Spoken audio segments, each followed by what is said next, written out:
What's up, everybody? Flash from One Man's Opinion here. My computer has had a little bit of trouble. The screen is a little messed up. I'm plugging into my TV in the living room to record videos. I'm going to eventually have to send my laptop off to get it worked on.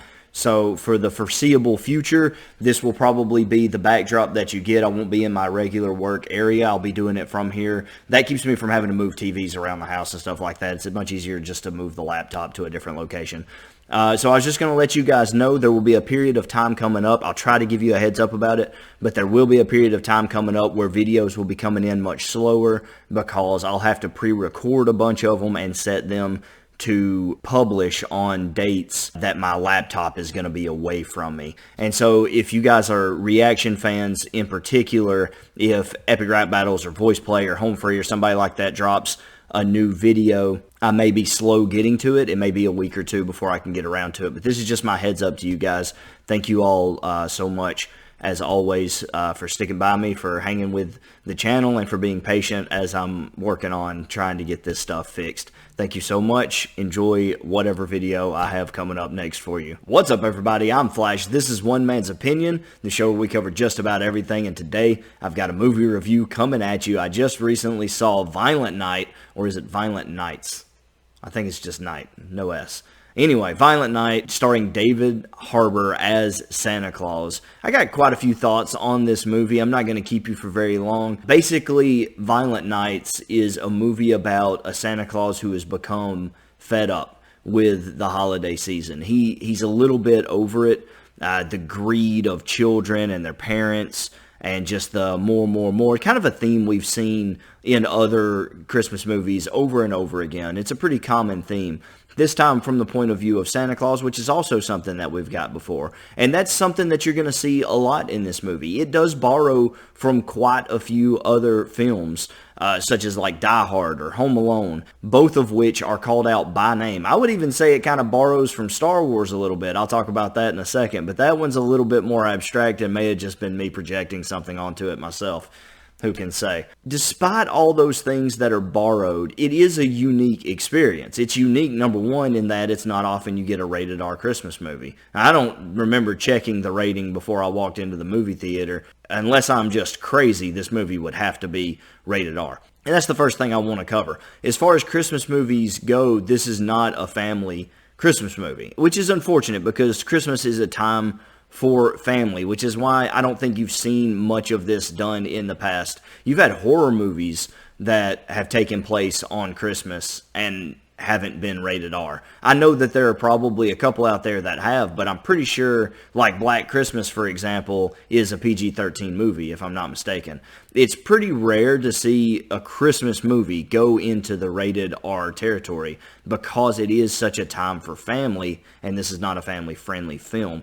And I think that works against the movie a little bit, but it's also one of my favorite things about the movie. I appreciate that it wasn't afraid to really take that next step and deliver with the blood and the violence. Having covered that little bit, the movie itself, when it brings all these pieces together, does pretty well. And I will say this above all other things, the movie is a really fun experience. It's a really good time. Legitimately, if you're a Mortal Kombat fan, and I know this is a weird kind of segue, but if you're a Mortal Kombat fan, Violent Night is probably a movie for you.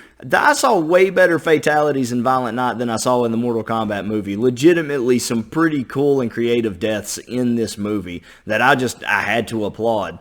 There's a lot of cool action scenes. For the most part, they're not too choppy, some worse than others. You do get a few decently long takes in some of them, and I always appreciate long takes because that shows you, when you have a long take in an action scene, it shows you that the crew, the director, the writer, everyone who was involved took the time to really set the stage for a good action scene. They had a direction that they wanted to take it, not just like, okay, you swing, cut, he swings, cut, grapple, cut, throw him down, cut. Like, that takes no effort. I could make a video that good with my fiance right here at the house, and if you put enough cuts in it, it makes it look like the action is really fast, when in fact, it's really, really slow.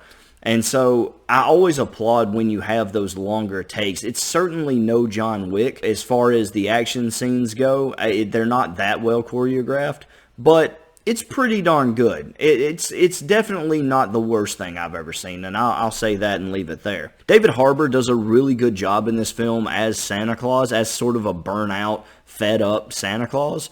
And I think it just works. I think he's the perfect person to be cast in this role as this version of Santa who appears to have been a Viking at some point in the past, which I'm sure goes in to one of the many legends of how Santa Claus came to be. There are different tales depending on different religions and different backgrounds. Different corners of the world have a different version of Santa Claus or something akin to Santa Claus. And so I'm sure that they borrowed that from folklore somewhere. He looked like a Viking. I'm not saying he was a Viking. Regardless, I thought that was a pretty cool and interesting little twist on it. But I did have complaints about the movie too. And some of it does go back to the action scenes. There were quite a few times where dudes with guns just rush up to him or to someone else in the movie, and they do that thing that people do in movies where they use a gun as a hammer instead of shooting someone. It's a long-ranged weapon, and I will forever be fed up when I see someone use a long-ranged weapon. It would be like me charging you with a bow and arrow. It doesn't make any sense, and I hate seeing that. It didn't happen all the time, and I think in a lot of situations they use their cuts, their edits, and their fight choreography to give reason why maybe they couldn't get the muzzle up, or couldn't get to whoever they were aiming at in time before they were taken down. There were good moments where it was like, okay, plausible. But then there are other moments where it's just like, oh, come on. And then you have another scene where like this huge military force is moving into a building to clear the building. They're looking for Santa. And, Santa wrecks them. Just the most basic military training teaches you how to clear corners and clear a room. And, I mean, it's the most basic stuff. And these guys are just awful. And I hate when a movie sets up a unit or a group of soldiers as like this elite task force, and they're responsible for the massacre of 87, or some bullcrap that they put in there. And then you have them come in and look like it's the first time they've ever handled a weapon. That to me is really lazy. It's really sloppy. It's not good. It doesn't reflect good on the writing. There are ways to write those things and to make it happen in a believable way. And some of it did look good. But every now and again, man, a guy just comes into a room and he's like, and then Santa's here, obviously, and he hits him. Like, why didn't that guy look left or right when he walked in? Why did he not check? He's just, I'm coming in with my gun. It's stupid. But, you get that in action movies, and I was a little disappointed by some of the choreography in this movie. It wasn't up to standard for me. I have a pretty high standard for my action films. I just want the choreography to look good and be believable, and it's always hard to do that when you have a hero who doesn't have a gun versus a lot of villains with guns. Because you've got to be very creative and very smart how you write those situations so that your hero doesn't look like he's just being fed bad guys. Like, it doesn't look like your hero is ever in danger because these bad guys are so incompetent. That's not a good way to write a villain. As far as other actors in the movie, I think John Leguizamo does a really good job as the villain. He does a good job capturing that thin line that you want to catch in this movie, because it's not just an action film, it is a comedy also, so you give a little leadway to things being over the top in an action comedy because you want it to be funny, and comedy by and large are over the top by nature, and so you give it a little leadway because it is an action comedy. But I think John does a good job of finding a happy middle ground where his villain is over the top. It is absolutely goofy and unreal at times. He's just this cartoon character of a villain, but also brings a seriousness to the role at moments when he needs to be a little bit more dramatic and a little more forceful. I think he does a pretty good job. And when you finally get David Harbour and John in a room together, and I won't even say the first time that they meet, I will say that the second time that they meet, when at the big showdown at the finale of the film, I think the two of them work really well together, and I think they pull the final fight scene off really, really well. I thoroughly enjoyed it. It was actually really good. And so there are a lot of pros and cons to this movie. Most of my cons come in the fact that the choreography wasn't as tight as it could have been. There's also a lot of Christmas puns, and I'm a fan of puns and dad jokes. Some of these were just not good. They were like intentionally really, really bad. And sometimes that's funny if you have one or two of them, but there's like 12 in this movie, or at least it felt like it. It felt like there were a lot of those. And that's okay if some of them are good and some of them are intentionally like really bad, and like you got a good mix and it's something you can kind of laugh at, that's fine. But like it felt like 90% of them were intentionally really, really bad. And I thought it got to be a bit much at times. There were a few of them that I rolled at. This movie did make me laugh at times. It certainly did. It made me gasp.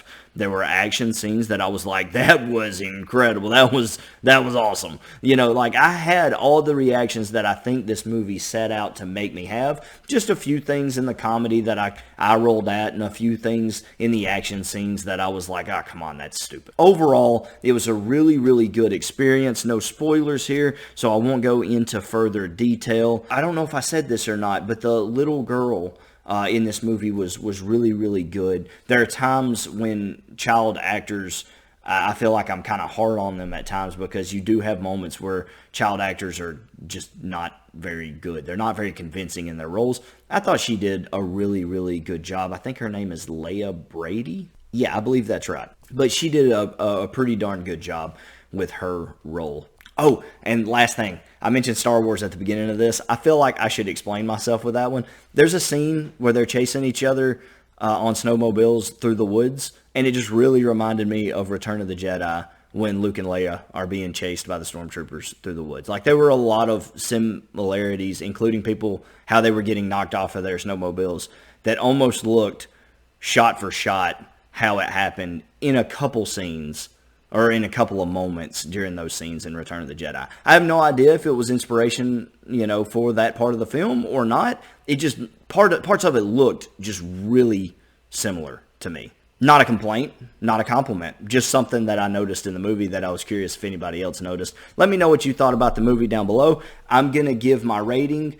I think Silent Night is a pretty good film. It's not family friendly, but if you've got a good group of people who like to laugh, who like to watch really bloody action movies, and who are just looking for like a fun night out, you're just looking for a good time to kind of like chill and watch a movie, not take it too seriously, have a good time, I think this is a really good movie for that sort of thing. I'm giving Violent Night an 84 overall. All right, let me know what you guys thought. Let me know if there are any scenes that you wish I had talked about. Would you like to hear a more detailed spoiler talk review of this movie? Let me know in the comments below. Tell me what you thought. Did you like Violent Night? If not, don't get mad. It's just one man's opinion. Thanks.